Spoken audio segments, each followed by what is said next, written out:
Hello and welcome to Book Brag. I am Lynne Constantine, one half of the Lynne Constantine writing team, and I'm here with my co-host Wendy Walker. And today we are thrilled to welcome Debbie Babitt. And Debbie was the copy director for two major Manhattan publishing companies. She is the author of Adventures in Copywriting that appeared in Making the Perfect Pitch: How to Catch a Literary Agent's Eye. Previous creative incarnations included actress, playwright, and drama critic. Saving Grace is Debbie's debut novel and has been named one of the most anticipated thrillers of 2021 by She Reads, and it is out today. All right. Well, we are so excited to have you here. Can you tell us a little bit about Saving Grace in a few sentences so readers know what to expect? Absolutely. I was coming up on the anniversary of my parents' death when the girls started disappearing. That's actually the opening sentence of the book. And wow. Saving Grace takes place over two time periods in a Bible Belt town in the South. Mary Grace is 11 and in her last year of elementary school when two classmates go missing. 24 years later, Mary Grace is a single mother and the first female sheriff of her town when another sixth grade girl vanishes. So we always learn something when we're writing a book. What was something that you learned while you were either researching or writing Saving Grace? Well, it takes place in the South, where I've never been, in a town called Repentance in Northwest Arkansas. So I learned a lot about Northwest Arkansas. I also learned a lot about softball because Mary Grace is a great softball player. I learned about the Baptist religion, specifically the Southern Baptists of the South. I also learned a lot about good and evil. And also what's interesting is when I was writing, I found that my previous careers helped a lot because acting teaches me about character and I always start with a voice. So characters start talking to me and that's why it doesn't matter where they live or where they're from. And in this case, it was an 11-year-old orphan living in a very faith-driven, superstitious town with her uncle and aunt and cousin who kills small animals. Oh, she's not happy in Cambridge. She's also bullied at school. Yikes. And what happened while I was writing was her voice was very strong, but then another voice started fighting to be heard, and that was the adult Mary Grace. So I realized that the two time periods had to be simultaneous. I had to travel back and forth between the two. And that's how I came up with 1995 with 11-year-old Mary Grace, which are the then chapters. And the now chapters are 2019 when Mary Grace is an adult. So I always start with voice and it never fails me. That's wonderful. All right.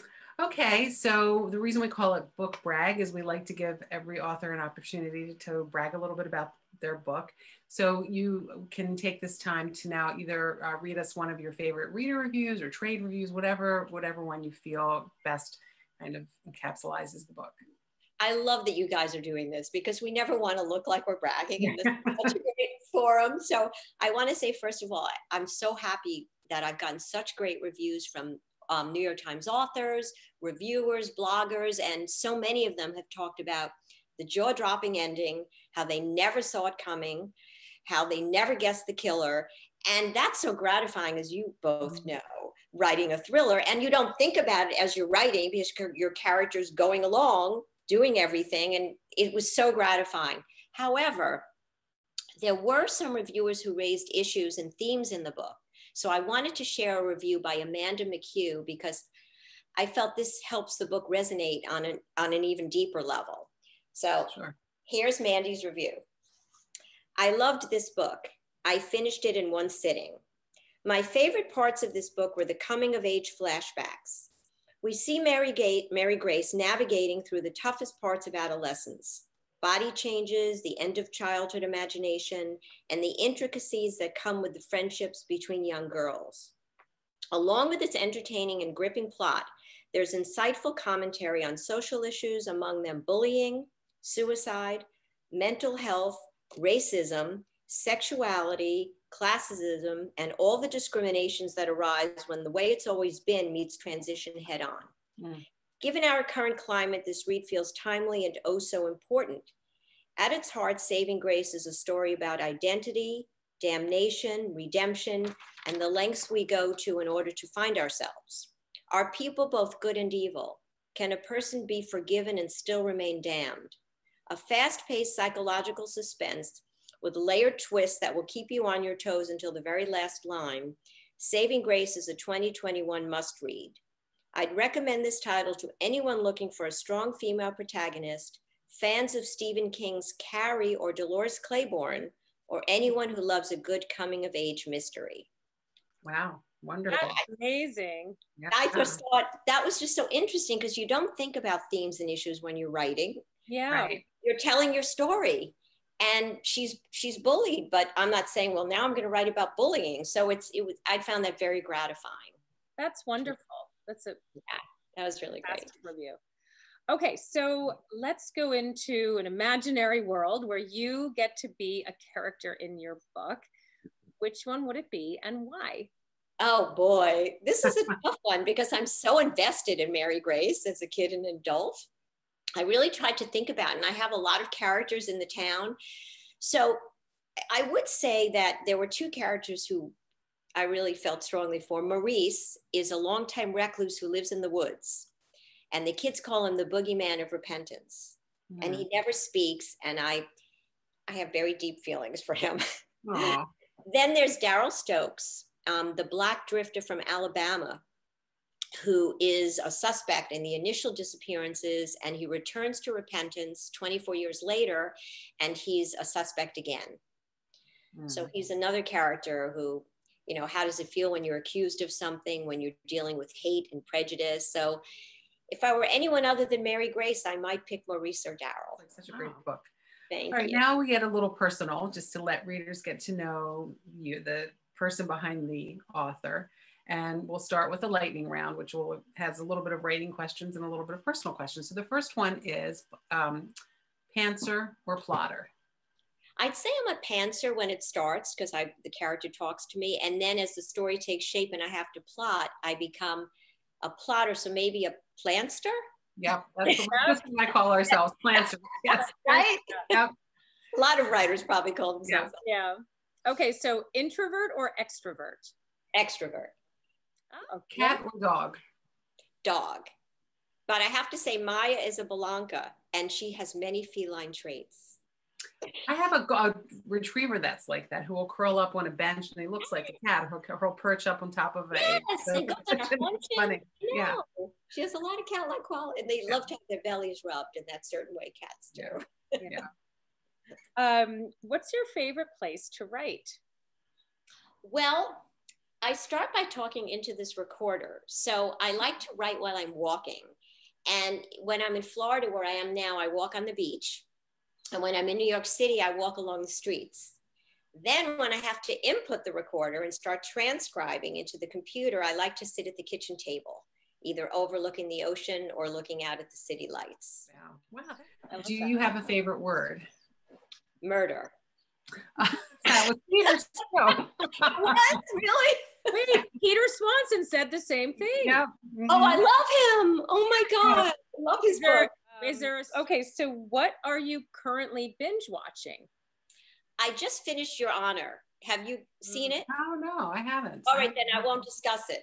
It's Bryan Cranston. Oh. It's on. Okay, book you read in one night. I never have done that. I've come close, but I've never finished a book in one night.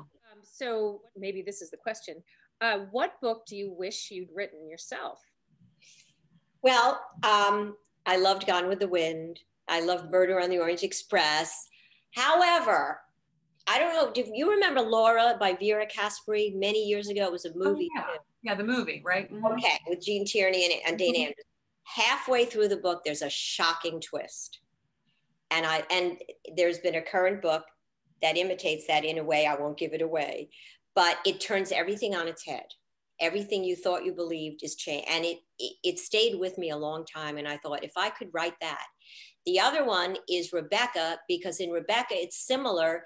Something Max de Winter says halfway through to the unnamed heroine that turns everything you thought on its head. So I love reversals and plot twists.